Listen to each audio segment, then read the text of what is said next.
Dernier halakha de Kiddush, l'halakha de Kiddush. Le Kiddush du matin, il s'appelle le grand Kiddush, Kiddusha Rabbah. Pourquoi il s'appelle Kiddusha Rabbah? Alors une fois il a dit le Sfat Emet, l'Admor Mibour. Vous savez qu'on a reçu première fois qu'on a reçu la Torah, c'était un Shabbat. Shabbat matin, on a reçu la Torah. Et donc, le clan d'Israël, ils ont appris Zachor et Yom HaShabbat l'Ekatcho. Et donc, le Shabbat matin, après qu'ils ont reçu la Torah, ils sont partis manger. C'était le premier Kiddush de l'histoire du peuple juif. C'était Shabbat matin, pas vendredi soir. Donc, le premier Kiddush, il a eu un nom, le grand Kiddush. D'où vient ce nom? Vous savez que le Kiddush du matin, alors on va avoir l'obligation du Kiddush à partir qu'on ait fait cette fila.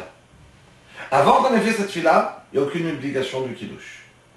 Et étant donné que le Kiddush, il est toujours pour permettre de pouvoir manger, et avant de faire cette fila, on n'a pas le droit de manger. Donc je ne peux pas avoir l'obligation du Kiddush avant la tfila. Donc, d'abord, je fais ma tfila, après j'ai l'obligation de Kiddush. Donc, on est bien d'accord, d'où vient la raison qu'une personne peut boire son café le matin, peut boire un verre d'eau avant la tfila, parce que c'est permis de boire avant la tfila.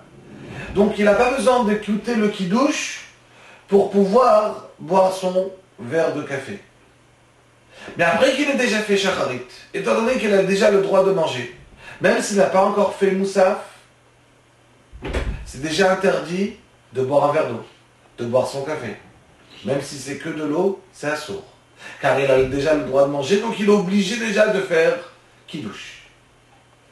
D'après certains avis, le chiyuv du kiddush, il arrive seulement après moussaf, d'où vient, d'après le Kaf HaChaim, et encore d'autres grands rabbanim, que si à la choule, par exemple, ils ont fait le kiddush entre shacharit et moussaf, et on a mangé à la choule, sans aucun problème.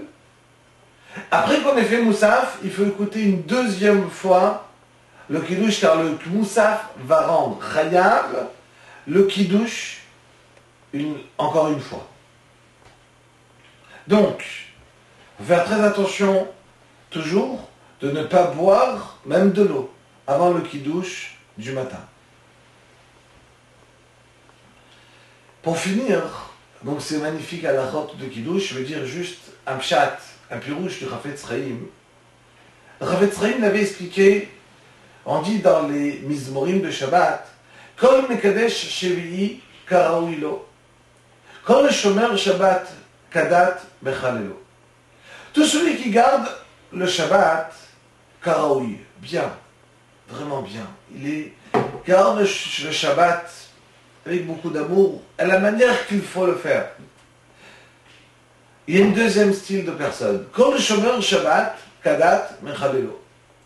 Et une personne qui ne garde pas Shabbat avec beaucoup d'amour, mais il fait attention de ne pas transgresser Shabbat. Ce qui est important, c'est pas de la Kedusha du Shabbat, c'est important de ne pas faire de Isurim Shabbat. C'est un grand niveau, mais plus petit que le premier. Pour les deux, et continue, il dit le mizmor, Scharo arbe meot alpi paolo. Ça veut dire que son sachar, sa récompense, pour les deux, ils sont énormes. Mais quand même, la différence, elle sera encore énorme entre l'un et l'autre. Ishal machaneu, ishal diglo. Plus tard, dans l'olam emet, celui qui va garder le Shabbat avec beaucoup de kavod pour le Shabbat, avec énormément de chashivut, énormément d'importance, il va savoir éduquer chez lui à la maison, à donner le kavod du Shabbat. Alors, Akadosh Baruch Hu alpi paolo, alpi, ça veut dire d'après le kavod que chacun va mettre dans son shulchan Shabbat. Alors, ainsi, il aura sa récompense. Rappelez-vous toujours, le makor, la source de toutes les brachot, c'est le Shabbat.